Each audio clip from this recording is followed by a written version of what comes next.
Bienvenido a nuestra clase. Nosotros continuamos con nuestro estudio sobre la doctrina de Cristo. La doctrina de Cristo. Si se recuerda, hemos estado estudiando sobre la deidad de Cristo en Juan 5:18, luego la humanidad de Cristo en Lucas 2:52, el Hijo de Dios en Mateo 16:16 y el único unigénito en Juan 3:16, y por fin llegamos a la generación eterna que se halla en Salmo capítulo 2 versículo 7. También el yo soy en Juan 18:6 y el Logos en Juan 1:1, el ángel del Señor en Génesis 16:7, el siervo del Señor Isaías 52:13, Cristo en el tabernáculo Éxodo capítulo 25 versículo 18, versículo 8, y ahora por fin llegamos hoy Cristo nuestra Pascua, Cristo nuestra Pascua. Y ahí donde vamos a comenzar ahora nuestro estudio. Abre sus Biblias en Éxodo, por favor, capítulo 12, en Éxodo capítulo 12, porque aquí está la profecía sobre cómo que Cristo se convierte en nuestra Pascua. Y ese es el papel que Él juega, porque es parte de la historia de la redención en cuanto Dios había implementado hacia nuestro favor para nuestra salvación. Por favor, abre su Biblia en Éxodo capítulo 12, comenzando en versículo 1.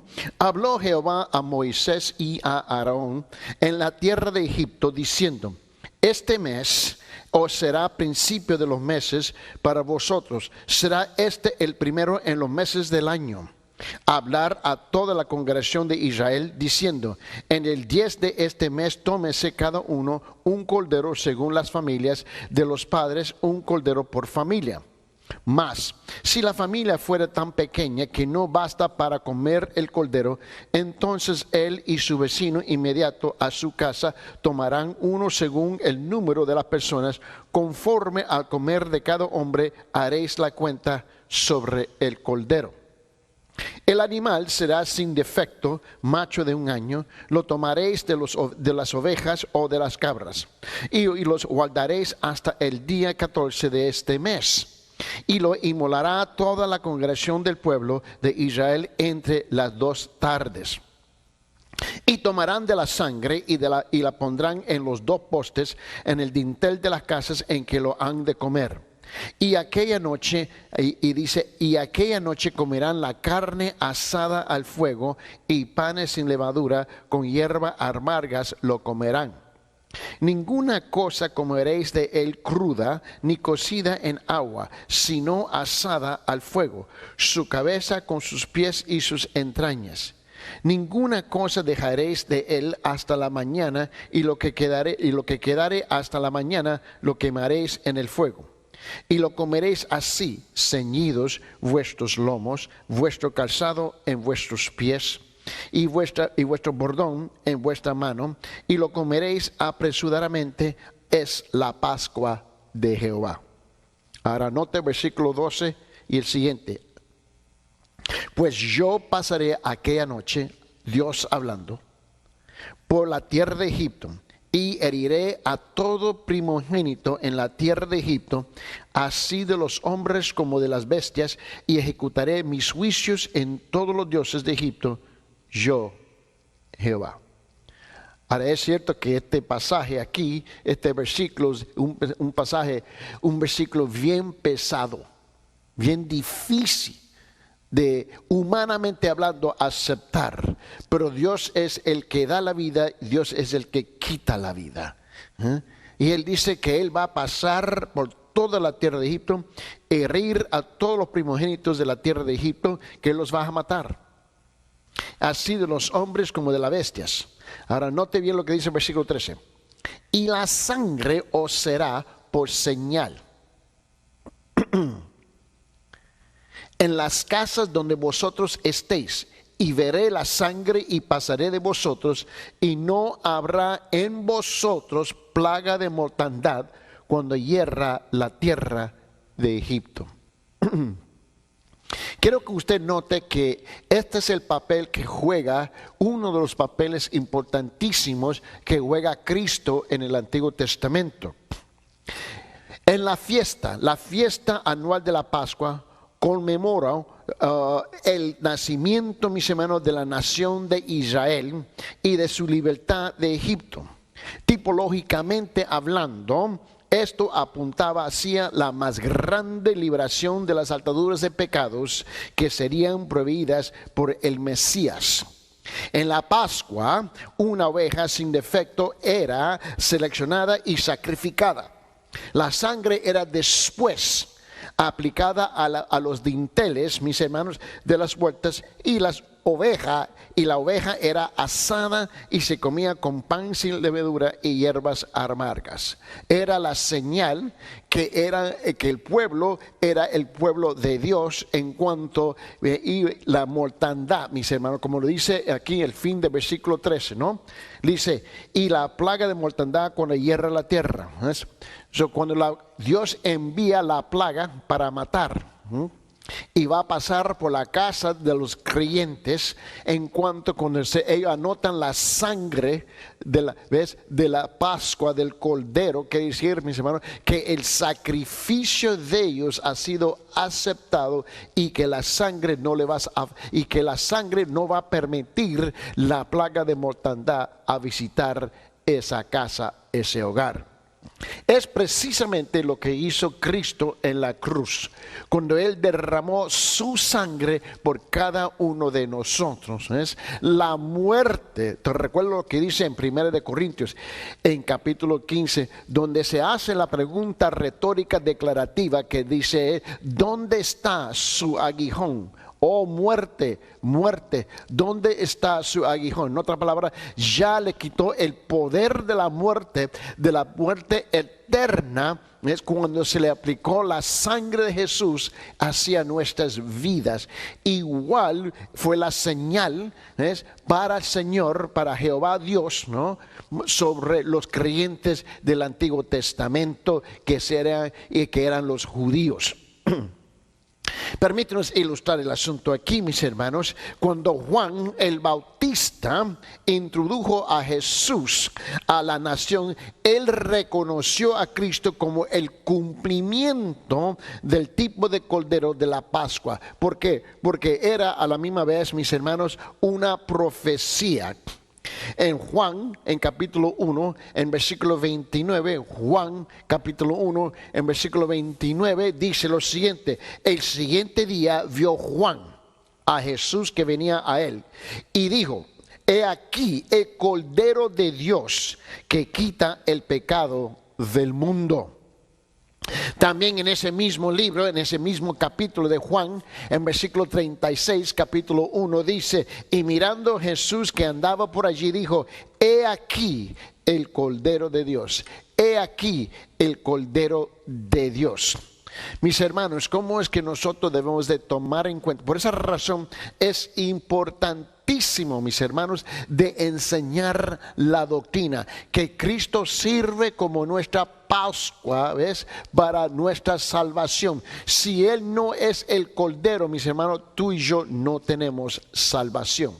Estamos, mis hermanos, condenados por toda la eternidad. Pero gracias a Dios que el Hijo de Dios, Dios Hijo, tomó la decisión, mis hermanos, de tomar el papel de la Pascua, el Cordero, para que nosotros podamos ser regenerados, redimidos, mis hermanos, salvos. En la aplicación, ¿cómo debemos de aplicar esto? Bueno, los cristianos no solo reconocer el cumplimiento tipológico del sacrificio de Pascua hecho por Cristo, sino también su propia responsabilidad de guardar la fiesta al vivir como una vida sincera y verdadera. ¿Cómo es que tú y yo guardamos la fiesta del judío, de la Pascua? ¿Cómo? Viviendo nuestras vidas en una forma sincera y verdadera. Así es que tú y yo, mis hermanos, guardamos la fiesta, cumplimos con los requisitos de la fiesta.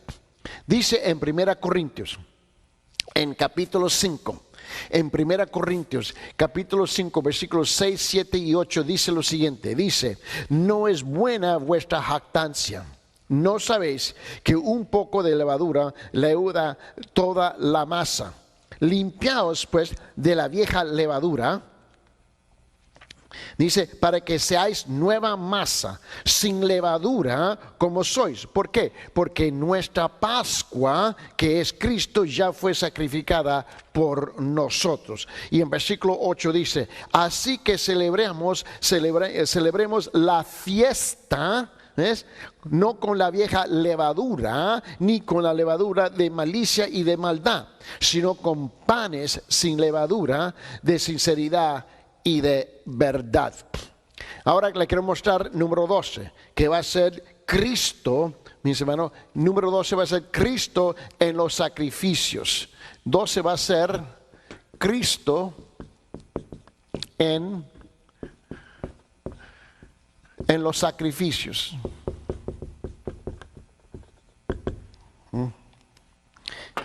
Y vamos a abrir nuestra Biblia en Levítico capítulo 1.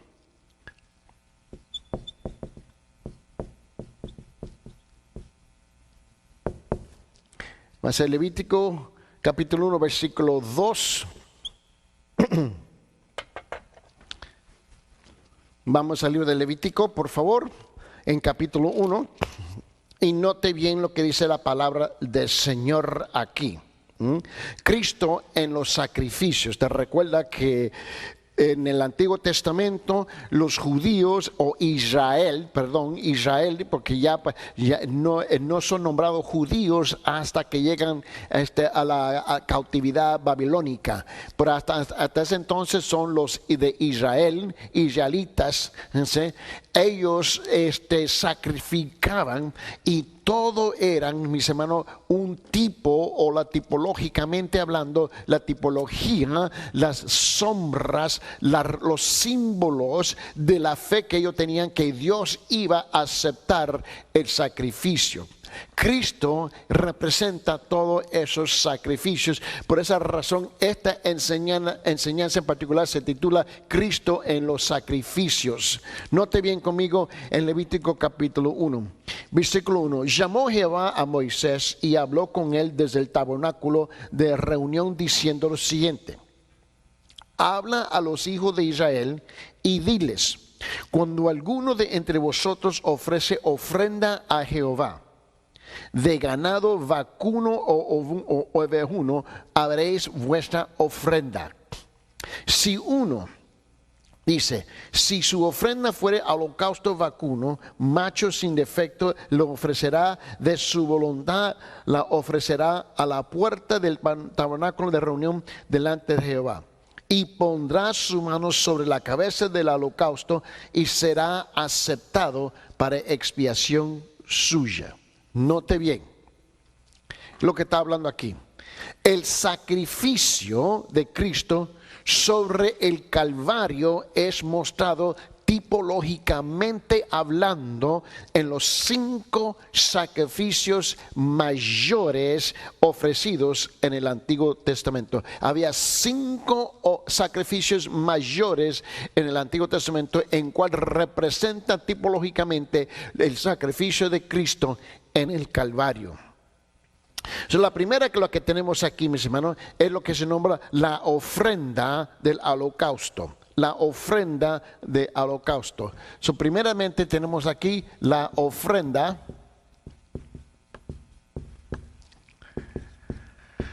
del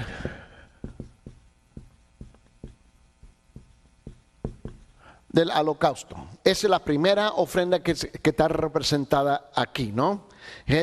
Y enfatiza que la ofrenda de Cristo, ofrendiéndose a sí mismo sin mancha a Dios, en completa obediencia a la voluntad de Dios. Eso es lo que representa, mis hermanos, la ofrenda del holocausto. En cuanto a Cristo, y el énfasis de esta ofrenda es la ofrenda de Cristo, ofreciéndose a sí mismo sin mancha a Dios, en completa obediencia a la voluntad de Dios.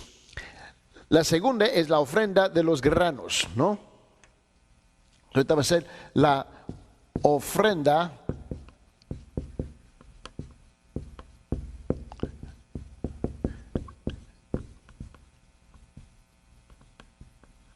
de los granos.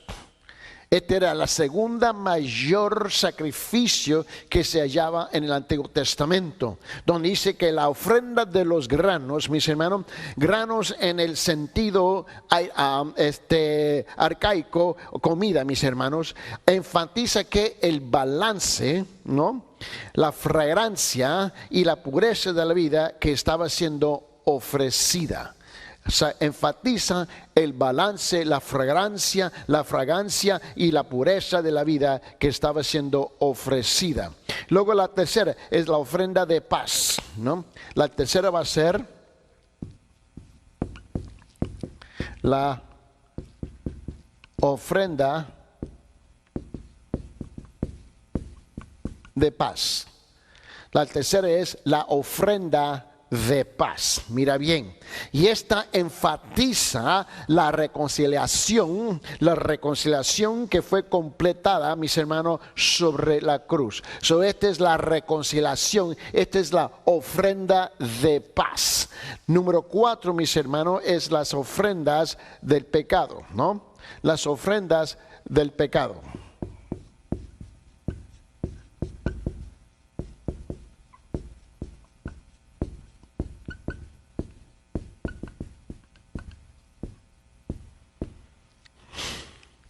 Tenemos el holocausto, granos, paz y pecado. Note bien, aquí estamos hablando de esto, que es la ofrenda del pecado, mis hermanos, y transgresión, ¿no? Y transgresión, que eran dos ofrendas, pero la ponemos como una, mis hermanos.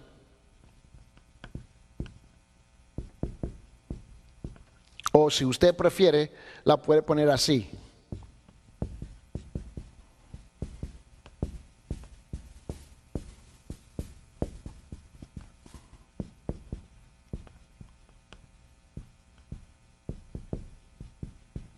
De la transgresión.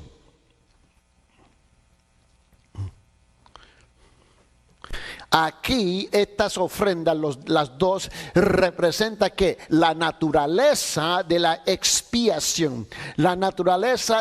expiación, del sacrificio de Cristo, salvando a todos los hombres del pecado, pasado, presente y futuro. Estas son las 5 básicamente ofrendas, mis hermanos, del Antiguo Testamento. Este es Cristo en los sacrificios. Esto es la tipología, la sombra, los símbolos, la representación de estos sacrificios que significaba lo que iba a ser el Mesías en el futuro. ¿Cómo es que la debemos de aplicar? Bueno, mientras pensamos del completo sacrificio de Cristo por nuestros pecados, se nos recuerda de nuestra responsabilidad, mis hermanos, de darnos a nosotros mismos como sacrificio vivo a Dios, como darnos a nosotros mismos como sacrificio vivo a Dios. ¿Ves? Dios requiere ahora nuestra participación en la manera como estamos viviendo nuestras vidas. Vamos por favor a Levítico capítulo 16. En Levítico capítulo 16. Y vamos a llegar al número 13. Al número 13.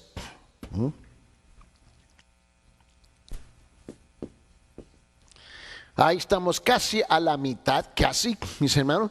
Vamos a hablar de la expiación.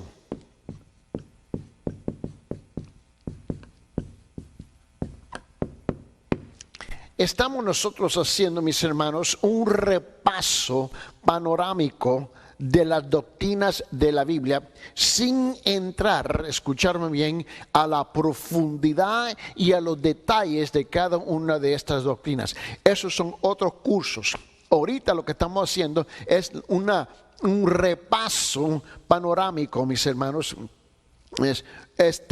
para asegurar que tenemos más o menos, mis hermanos, una comprensión completa de todas las doctrinas que se hallan en la palabra del Señor. En Levítico capítulo 16, note conmigo aquí y vamos a comenzar en versículo 11. porque en el día de la expiación había una expiación, obviamente. En versículo 11, ¿cómo es que esto es representativo de Cristo?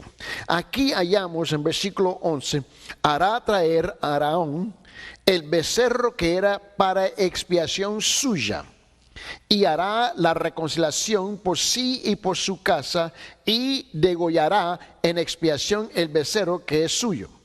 Después tomará un incensario lleno de brasas de fuego del altar de delante de Jehová, y sus puños llenos de perfume aromático molido, y lo llevará detrás del velo, y pondrá el perfume sobre el fuego delante de Jehová, y la nube del perfume cubrirá el propiciatorio que está sobre el testimonio, para que no muera. Ahora note, tomará, en versículo 14, luego de la sangre del becerro, y la rociará con su dedo hacia el propiciatorio al lado oriental, hacia el propiciatorio, esparcirá con su dedo 7 veces de aquella sangre, 7 veces de aquella sangre. Y después degollará el macho cabrío en expiación por el pecado del pueblo, y llevará la sangre detrás del velo de adentro, y hará la sangre como hizo con la sangre del becerro, y la esparcirá sobre el propiciatorio delante del propiciatorio.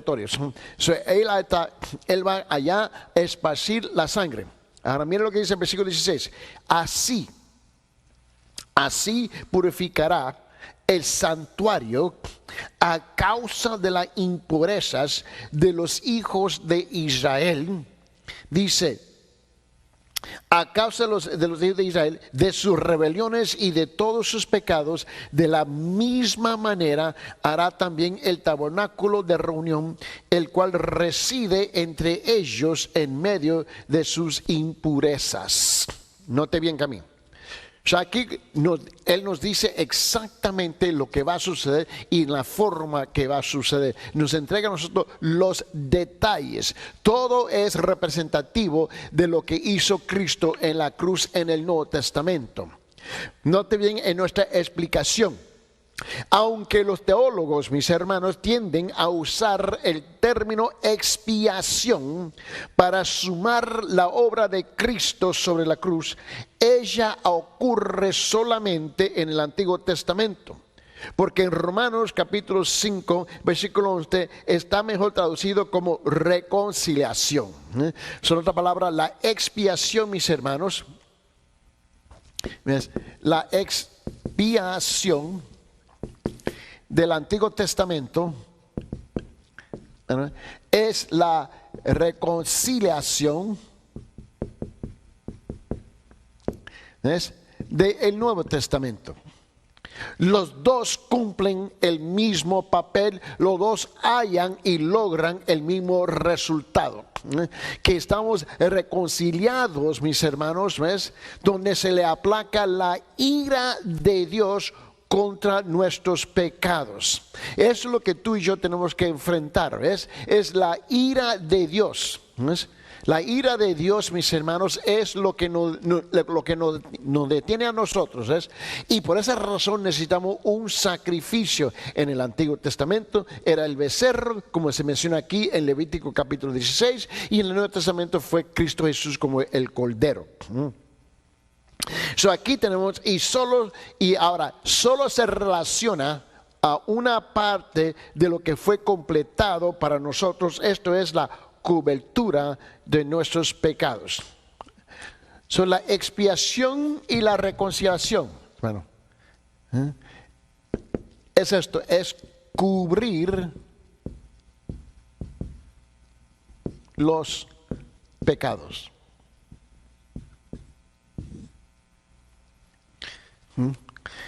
Cubiertos es una parte. Cubiertos ya el pecado ya no está en la presencia de la vista de Dios. Por esa razón él dice en Romanos 5:11, mis hermanos, dice esto. Dice, y no solo esto, sino que también nos gloriamos en Dios por el Señor nuestro Jesucristo, por quien hemos recibido ahora la reconciliación. ¿Me entiende? Esta palabra probablemente, mis hermanos, quiere decir cubrir, en la forma como se utilizaba, hermanos, traducido al griego del hebreo, como nosotros lo utilizamos en el Nuevo Testamento. Y esta primeramente usada cuando Noé fue, mis hermanos, mandado a cubrir el arca con brea. ¿Te recuerdas? En Génesis, en capítulo 6, porque esta es la misma palabra que está utilizando el mismo sentido, ¿te recuerdas? En Génesis capítulo 6, a ver si vete a Génesis capítulo 6, por favor.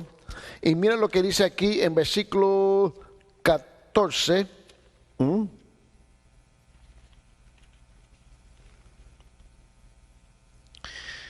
Donde dice, hazte un arca de madera de gofer, harás aposentos en el arca y la calefactarías con brea por dentro y por fuera, ¿no? So, brea es como el aceite negro o ¿cómo se dice? Como el asfalto que se utiliza hoy día para remendar, para arreglar y cubrir las calles, ¿me entiende? So, era cubrir.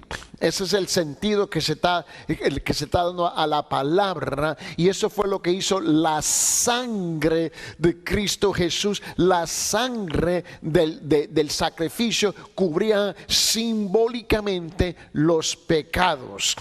Ahora, ¿cómo es que debemos de ilustrar este asunto? Bueno, así como el arca era un tipo de Cristo a salvar a su pueblo del juicio, y eso lo vemos más adelante en el libro de Hebreos, en capítulo 11, mis hermanos, nuestra salvación, mis hermanos, la cubierta dentro y fuera, enfatizó la manera por la cual es seguro. Esto es, nuestros pecados están cubiertos por la sangre de Cristo. Lo vemos a ver un poquito más claro en Hebreos capítulo 11, en versículo 7, donde dice, y por la fe Noé, cuando fue advertido por Dios acerca de cosas que aún no se veían, con temor preparó el arca en que su casa se salvase, y por esa fe condenó al mundo y fue hecho heredero de la justicia que viene por la fe. Ahora, esta cobertura en particular, mis hermanos, el pecado es una expresión del amor de Dios por la humanidad. Y eso es lo que nos enseña a nosotros en breve en el libro de Proverbios, en capítulo 10 y en versículo 12. En Proverbios capítulo 10 y en versículo 12 dice la palabra de esta manera. Dice, el odio despierta rencillas, pero el amor cubrirá todas las faltas, ¿no? El odio despierta rencillas, pero el amor cubrirá todas las faltas. Es en ese sentido que se está utilizando, mis hermanos, esta palabra aquí, mis hermanos, de la reconciliación, la expiación, mis hermanos, que quiere decir cubrir los pecados, mis hermanos. ¿Cómo que debemos de aplicar, ves, esta doctrina en una forma bien sencilla en la vida cotidiana del creyente? Bueno, cuando un cristiano sabe de las fallas de otros, él debe perdonar y olvidar el evento. Todos los creyentes deben de seguir el ejemplo de Cristo y buscar el edificar al que ha caído, en lugar de seguir la inclinación natural del chismar. En el libro de Proverbios, en capítulo 17, regresamos a ese mismo libro, donde la palabra de Dios nos dice lo siguiente. En capítulo 17, libro de los Proverbios, en versículo 9 dice esto, dice, el que cubre la falta busca amistad, mas el que la divulga aparta al amigo. Ahora piensa bien esto, piénsalo bien por un momento. Quiero que lo piense muy, muy bien. Tú y yo No somos perfectos. Vale más dejar de pretender que somos tan santos, tan perfectos, cuando no lo somos. Todos somos capaces de fallar en un momento dado, en un instante podemos fallar. La pregunta, mis hermanos, no es si no voy a fallar, es cuándo voy a fallar. Y un amigo verdadero, genuino, cubre tu falta, mis hermanos, y te ayuda a ti a recuperarse. El otro busca chismar, mis hermanos, y divulgar su falta. Pero piensa bien, que en esta tierra, en este planeta que nosotros nos llamamos la tierra, mis hermanos, no existe ni uno que es perfecto, sin pecado, aparte de la persona de Cristo.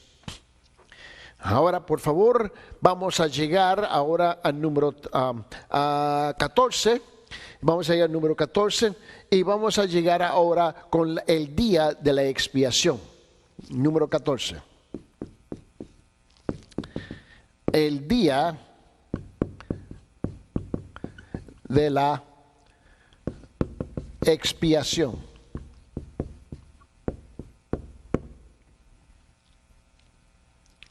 Aquí es importante que comprendamos nosotros de qué es lo que se trata aquí, ¿no? El día de la expiación. Vete conmigo en Proverbios capítulo 17, versículo 9 otra vez. El que cubre la falta, ¿no? Busca amistad, mas el que la divulga aparta al amigo, ¿no? Es donde dejamos. Quiero que tú mantengas eso en mente. Ahora vete en Levíticos capítulo 16, donde estuvimos leyendo antes, y vamos ahora al versículo, al fin de ese capítulo. Vamos a comenzar con versículo 29.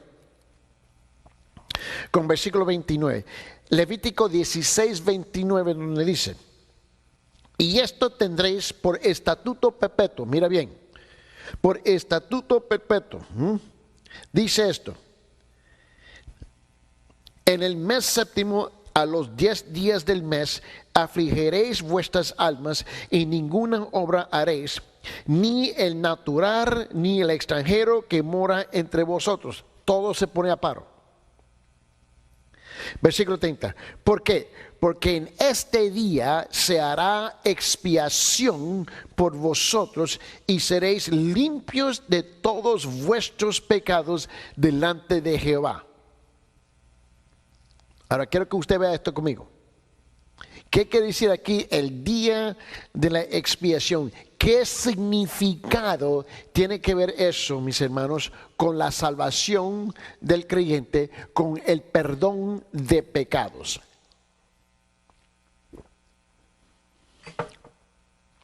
Más, escuche bien en nuestra explicación, más de la mitad de los acontecimientos de la palabra expiación en la Escritura se encuentra solamente en el libro de Levítico capítulo 16.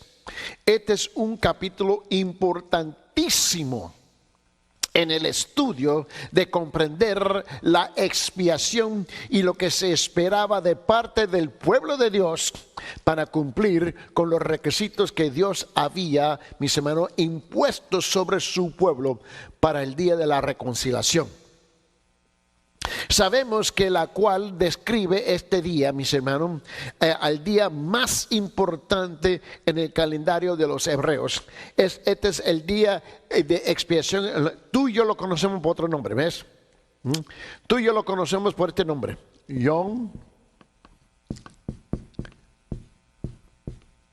Kippur. Yom Kippur, mis hermanos, ese es el nombre que tú y yo lo conocemos por todo el mundo.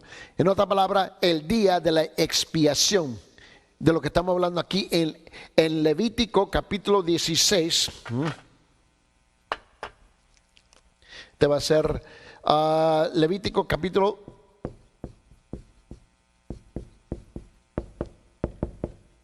16 en versículo 30. Amén. Y creo que tú lo veas juntamente conmigo aquí. Y estuvimos hablando también aquí. A ver si me recuerdo. Asegurar. que esto fue lo que estuvimos hablando también. Aquí fue Levítico 16. Perdón. Yom Kippur. Yom Kippur es el nombre que casi todo el mundo en la calle conoce. No saben lo que es, pero reconocen el nombre.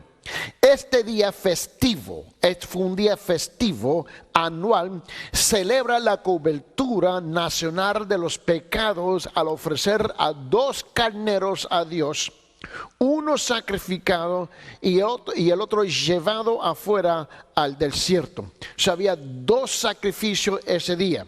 En la ceremonia, el sacerdote entraba en el lugar santísimo para presentar la sangre del ternero muerto a Dios. Cuando él salía, la nación sabía que sus pecados habían sido cubiertos por otro año más. Cristo fue el que cumplió este tipo en el cual se ofreció su propia sangre a Dios. Eso es lo que se nombra, de lo que se trata. Ahora, el sacerdote entraba en el lugar santísimo, ¿no? En el lugar más ¿ves? Y él le amarraban a él una cuerda, ¿no? Una soga al tobillo. Y él tenía una campanita, y esa campanita sonaba mientras que él caminaba.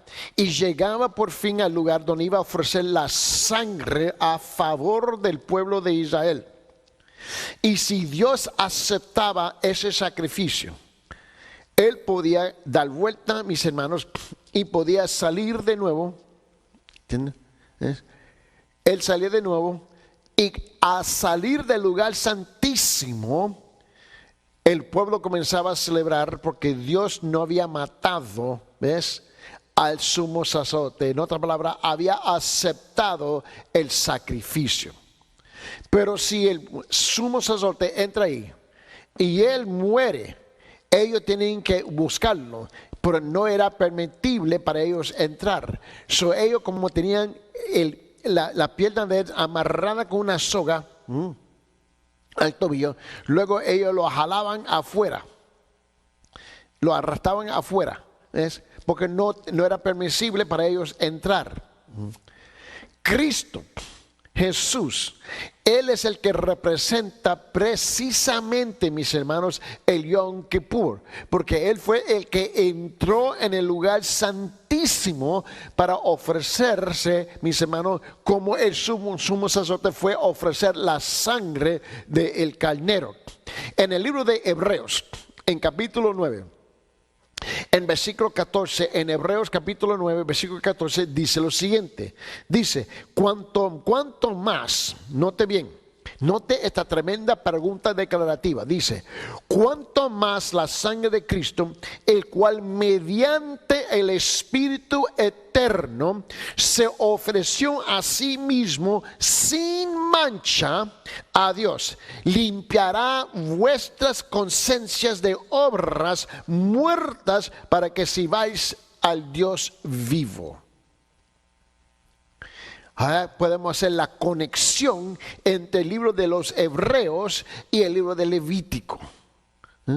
Y para comprender cómo es que una doctrina del Antiguo Testamento, mis hermanos, tiene vida en el Nuevo Testamento para nosotros hoy en día. Por esa razón es importante.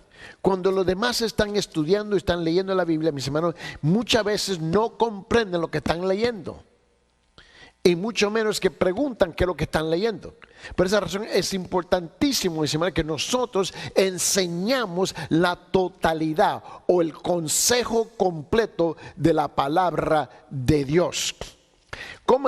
A ver cómo podemos ilustrar esto en una forma bien sencilla. Bueno, el tipo de sacerdote retornado del lugar santo a aquellos a quienes sus pecados habían sido cubiertos a ser cumplido cuando Cristo retorne por aquellos que han sido redimidos por su sangre. Ahora, si el sumo sacerdote entra en el lugar santo y él sale, él retorna, porque él tiene que retornar, ¿por qué? Para el pueblo. Por esa razón, Cuando Cristo regresa, en lo que tú y yo nombramos el arrebatamiento, ¿no? El arrebatamiento o el rapto, por decirlo así.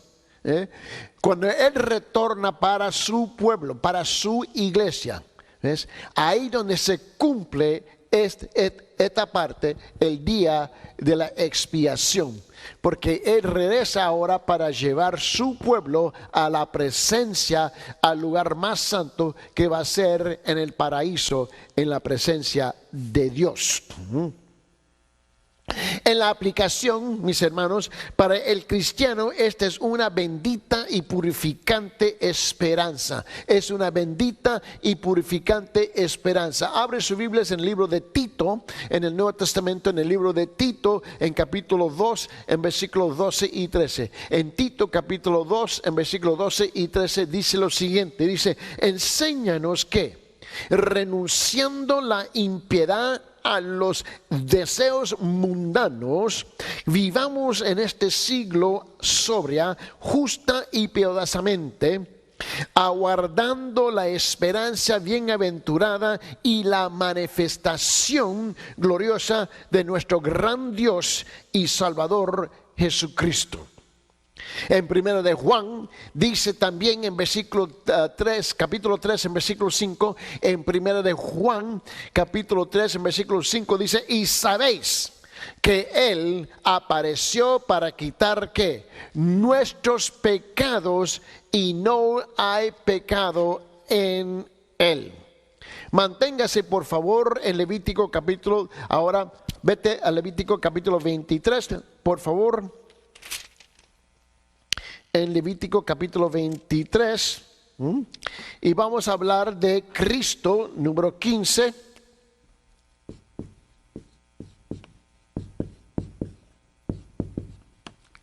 Va a ser Cristo en las fiestas.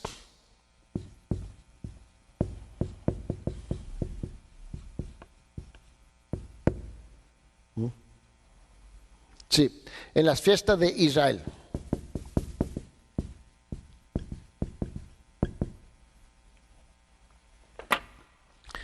Levítico capítulo 23.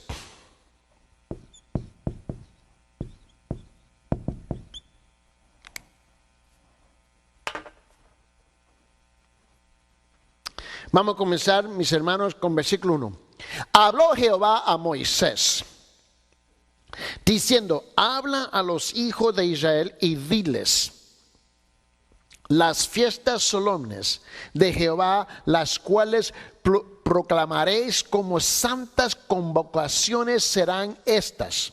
6 días se trabajará, mas el séptimo día será de reposo. Santa convocación, ningún trabajo haréis. Día de reposo es de Jehová en donde quiera que habitáis. Si no importaba donde ellos se encontraban, aún en la Disapora, donde fueron esparcidos como esclavos por todas partes del mundo, el israelita tenía que mantener, mis hermanos, que esta fiesta en particular, el día de reposo. Note bien, son las fiestas de la Santa Convocación, ¿ves? De la Santa Convocación, en otra palabra, la asamblea. Listadas en este capítulo encuentran su cumplimiento, mis hermanos. Todas las fiestas es un cumplimiento tipológico en Cristo. Es un cumplimiento tipológico en Cristo. Eso es bien importante. Lo que pasa es que muchos cristianos, nosotros podemos ver en el calendario, escuchamos los noticieros cuando Israel o el pueblo judío hoy en día moderno están en medio de tener sus varias celebraciones, de las varias fiestas en cuanto ellos están celebrando, pero para nosotros se nos olvida que cada una de esas fiestas, mis hermanos, es un tipológico de Cristo, en lo que Cristo llegó a cumplir.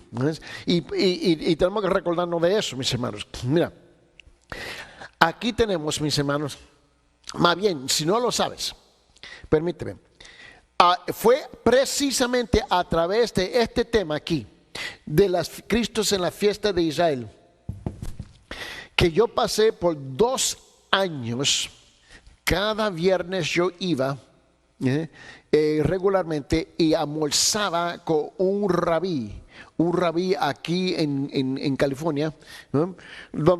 Y nos reunimos y con mucho respeto mutuo entre los dos, mis hermanos, nos respetábamos.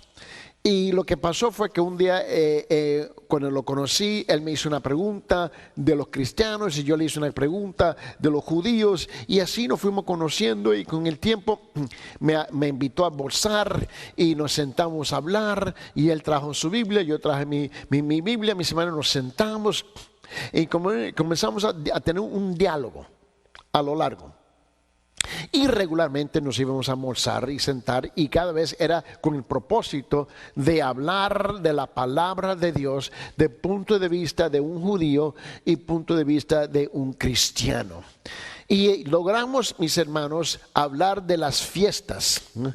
Cristo en las fiestas. Y él comenzó a detallar en detalle las fiestas. Y me hizo la pregunta: ¿cómo es que ustedes los cristianos ven estas fiestas y por qué?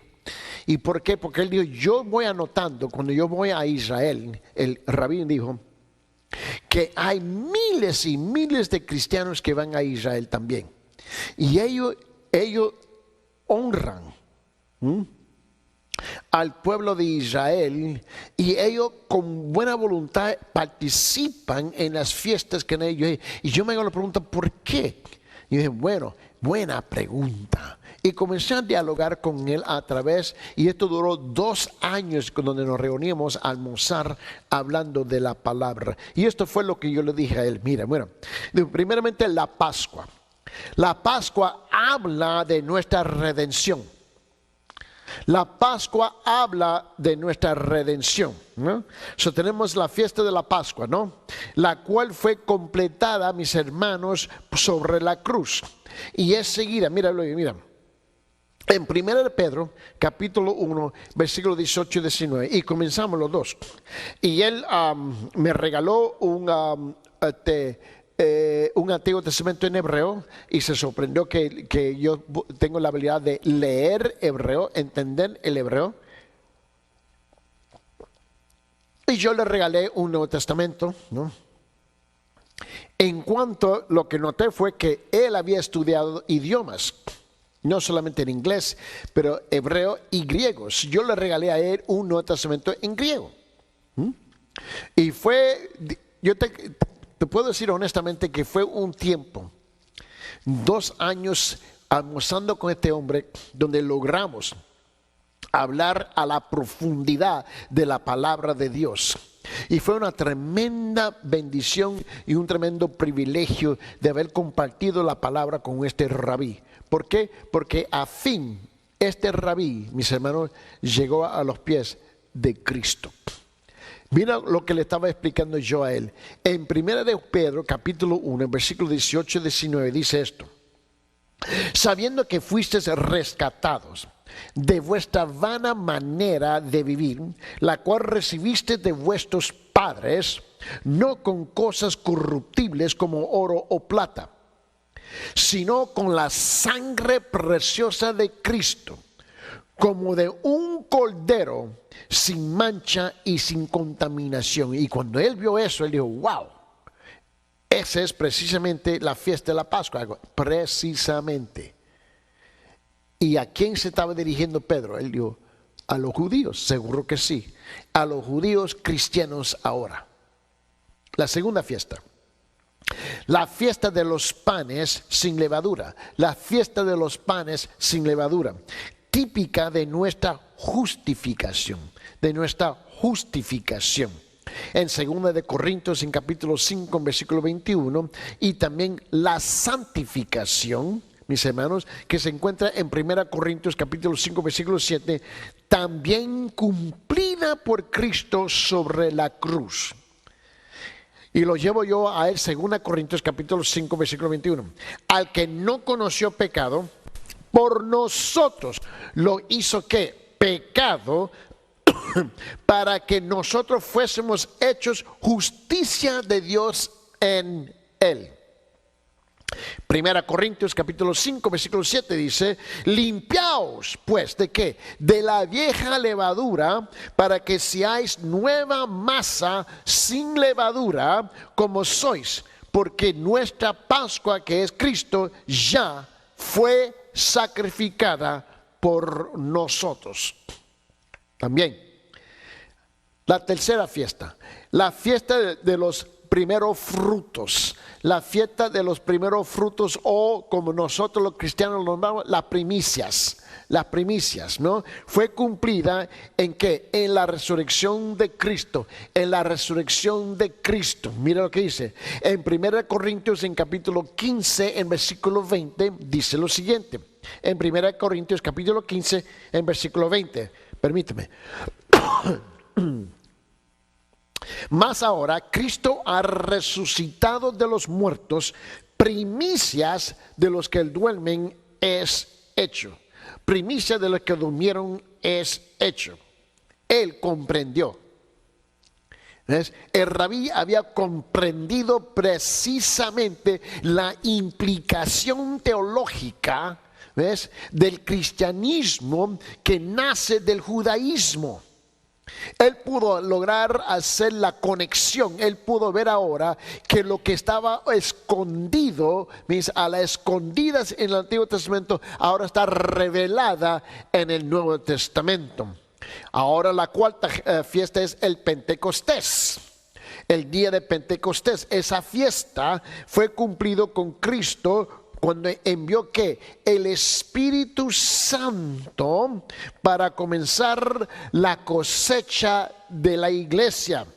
Y lo llevo a Hechos capítulo 2 y comienzo a leer de versículo 1 hasta el 41 y le voy mostrando en detalle que Pedro, siendo judío, predicó un mensaje, ¿ves?, basada en el libro de los Salmos y basada sobre la profecía del libro de Joel.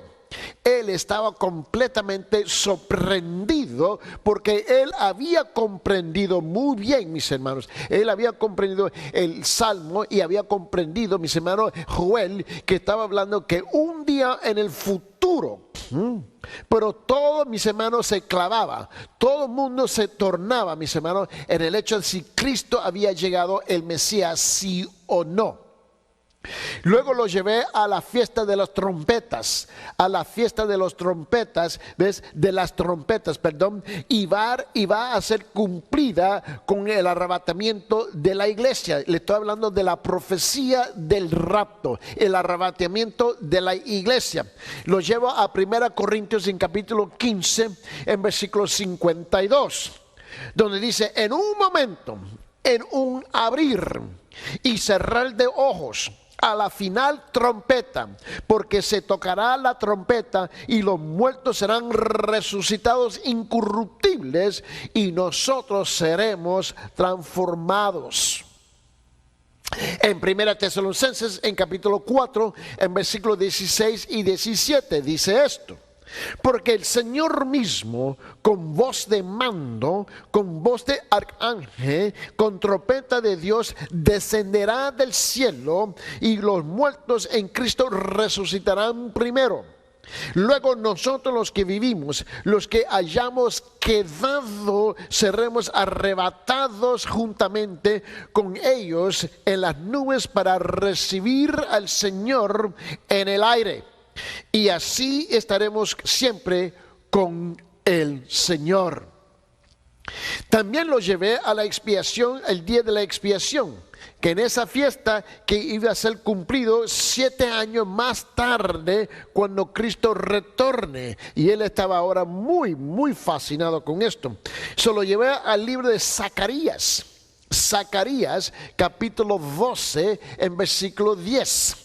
En Zacarías capítulo 12 versículo 10 dice: y derramaré sobre la casa de David, dice, y sobre los moradores de Jerusalén, espíritu espíritu de gracia y de oración, y mirarán a mí a quien traspasaron, y llorarán como se llora por hijo unigénito, afligiéndose por él como quien se aflige por el primogénito.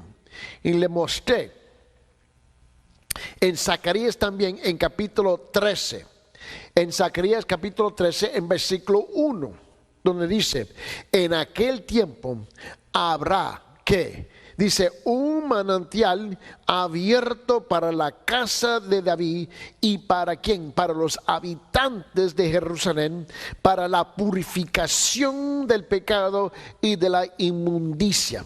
Él pudo comprender. Ahora, yo lo estoy dando aquí un repaso breve, porque este es un estudio panorámico, mis hermanos, ¿ves?, de todas las doctrinas del Antiguo Testamento y Nuevo Testamento.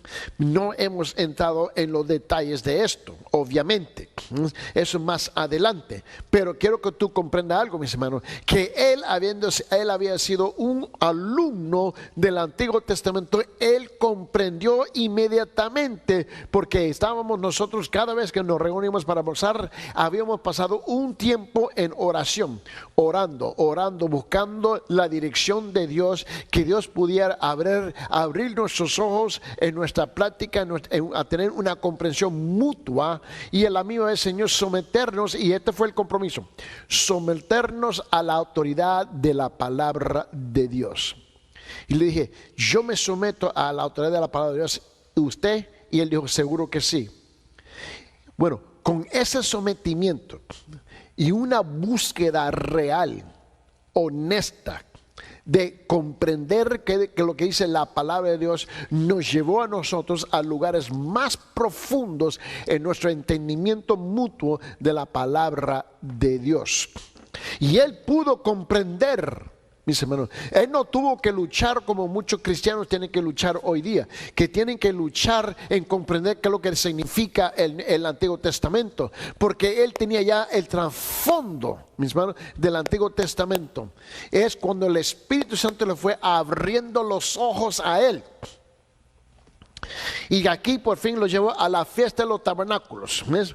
La fiesta de los tabernáculos va a encontrar su final cumplimiento en el reino milenario de Cristo sobre la tierra. Y aquí donde él estaba completamente fascinado. Lo llevo a Zacarías en capítulo 14, donde comenzamos a estudiar versículo por versículo y dándole, mis hermanos, una encrucijada, tejiendo, mis hermanos, todo el Antiguo Testamento, de lo que significaba y llevándolo al Nuevo Testamento. Pero en Zacarías dice esto en capítulo 14, versículo 16. Dice, y todos los que sobrevivieran de las naciones que vinieron contra Jerusalén subirán del año en año para adorar al rey. Él comprendió que aquí estamos hablando de algo en el futuro. A Jehová de los ejércitos y a celebrar la fiesta de los tabernáculos. Mira bien. Ahora, por fin, ¿cómo es que llegamos a la aplicación? ¿Cómo es que podemos aplicar, ves, mis hermanos, esta subdoctrina de Cristo en la fiesta de Israel? Bueno, todas las fiestas incluyen un sábado. Aquí no está la clave aquí. Todas las fiestas incluyen un sábado, recordándole a los cristianos de su descanso en Cristo, recordándonos a nosotros de nuestro descanso en Cristo. Ahora es cuando lo llevé al libro de Mateo. Y dice Mateo capítulo 11 en versículo 28-29, dice, venid a mí todos los que estáis trabajados y cargados, y yo os haré descansar. Llevar mi yugo sobre vosotros, aprended de mí, que soy manso y humilde de corazón, y hallaréis descanso para vuestras almas.